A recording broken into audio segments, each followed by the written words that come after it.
In the towns that powered a nation, times have changed. Over decades, spending formulas and priorities meant investment in places already booming. Other places weren't so much left behind as held back. What does levelling up mean to you? Well, the North's finally getting something. We're finally being noticed. On land derelict since the 80s, Peter Scott is building a plant for recycling huge amounts of mud and rubble. We're looking to do about 2,000 tonnes a day just on this site. And presumably that's because of everything that's happening around here. Because of what you can see happening over on the Tees work site over there, which is just absolutely massive. According to the government, Teesside is an example of levelling up already happening. It's an optimism shared by Peter, but he's not blind to what still needs to change. Does it feel like where you grow up does still dictate what opportunities are available to you? Absolutely, absolutely. You know, if you're educated in Oxford and Cambridge, you're going to get a better job than being educated up here in a state school. We need faster growth, quicker public services and higher wages. And we need to allow overlooked and undervalued communities to take back control of their destiny. Oh, I don't pay attention because it never happens. And if it does, it's used in the wrong areas. Or it's used for the wrong things. Exactly.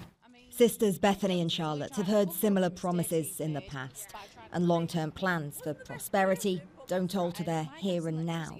I owe £500 on my gas and electricity for 3 months. I mean, how am I supposed to afford that and still afford my food for the house? And it's just so horrendous. I can't afford to take my son out and do something nice with him. I can't afford just to take him on the train to go to the beach. That experience is not unusual, and charities on Teesside say they're hearing from people struggling more and more. Things are getting harder for people, that's true. Opportunities are not always available to improve your life because there are a number of barriers in the way, and to really address this you need a commitment to work with the communities that are affected. North versus south is how levelling up is often explained. But it's not that simple. For starters, there are plenty of places in the south of England where people feel exactly the same and where for too many, opportunity means moving away. Plus, you don't have to go from one end of the country to the other to see those inequalities. Take life expectancy, which is one of the key measures. Men living in this part of Stockton can expect to die 2 decades earlier than in the more affluent suburbs just a few miles away. The top one's be in line with the line, isn't it? Health, wealth and education are all affected by geography to a greater extent in the UK than in many countries. But at Riverside College, they're trying to change that, making sure those growing up in Stockton have the right skills for newly created jobs in the area. It's not just about physically levelling up, although that's a big part of it. It's about giving people aspirations. Well, I hope the place gets some extra funding. It's a nice place. It needs a bit of improvement, but it's still a nice place regardless.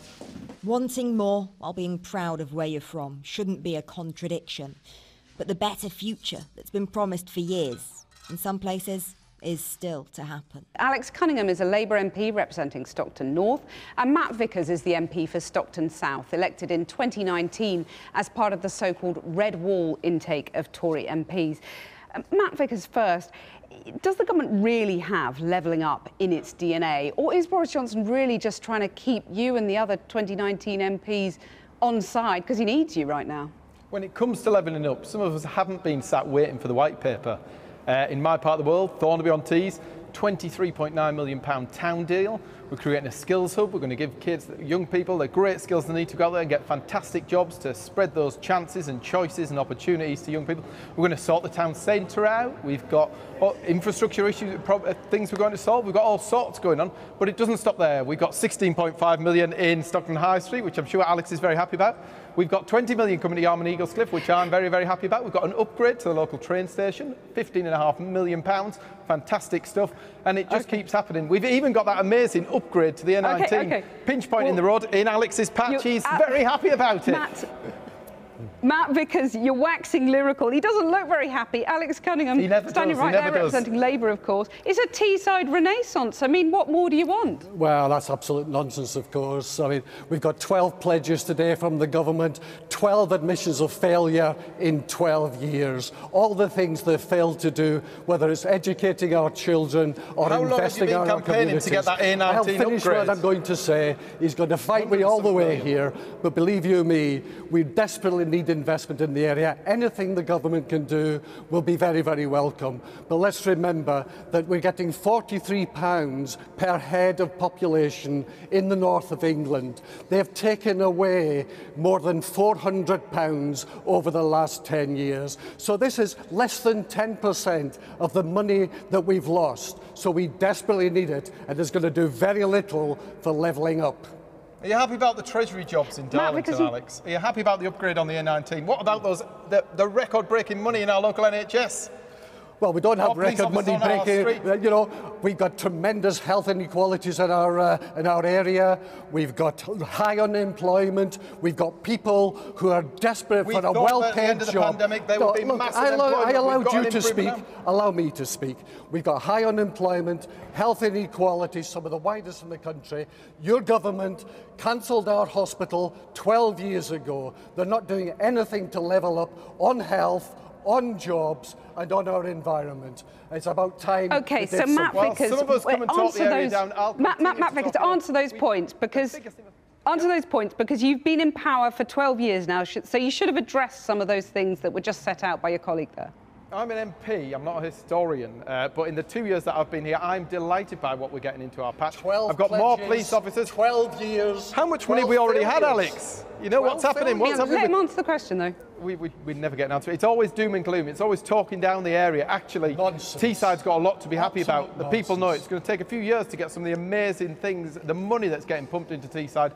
I'm very happy about it, and I'm working day and night down here to get more of it, to tackle those health inequalities, to get more investment in our local hospital. I'm upbeat, I'm ambitious, and I'm going to do my bit to bring that money home. Well, it's just been very silly. Did you ever think you'd get Tories in power behaving like socialists, really, when it comes to taxing and spending? I don't know what your definition of a socialist is, but I'm certainly not standing next to it. We're too happy to be socialists. We're too happy to be Tory MP who wouldn't even allow me to speak. Talking up the town and trying to achieve things. That's the problem. We aren't socialists, but we are making sure that areas that need it are getting that funding and getting those improvements that we very much need. Well, you see, this is just straightforward bully boy approaches to debate. I want to get the best for my area. I don't talk it down. I talk it up. We've got a fantastic local authority doing tremendous things with some government help as well. You know, and we want to work in partnership with the government for the benefit of our community. And all we do is you're certainly setting out the. Let me just jump in here. It's difficult down the line, obviously, because you're in London and I'm up in Stockton. I'm sure you'll be here shortly anyway. But Matt Vickers, let me just ask you, because you've been quite slow to comment on Partygate, and obviously the Prime Minister is looking for a bit of a political renaissance himself. He hopes this is it. But you've been pleased that he's apologised, but do you think he should be considering his position and resigning? I wouldn't say I'd been slow to comment. I did the BBC regional show at the weekend. I did BBC Look North yesterday. I did Talk Radio today. My view is that we've got to where we've got to. You know what? I share the concerns that people have got. Should he resign, though? I lost somebody during the pandemic, a clear friend of mine, dear friend of mine. I lost them. I wasn't able to visit them in hospital. I wasn't able to get to that funeral. 150,000 people dead during COVID. I wasn't able to get to that funeral. I share the concerns that lots of the people in my constituency. But Matt Vickers, should he resign, the Prime Minister? I will be waiting to see what that Met report says, what the Sue Gray report says, which I hope will get sooner rather than later, and I hope it will be published in full, so that instead of listening to the journalists and the opposition who groan about everything, we can actually make decisions, informed opinions, based on facts, objective facts. OK, gentlemen, not much political agreement there at all.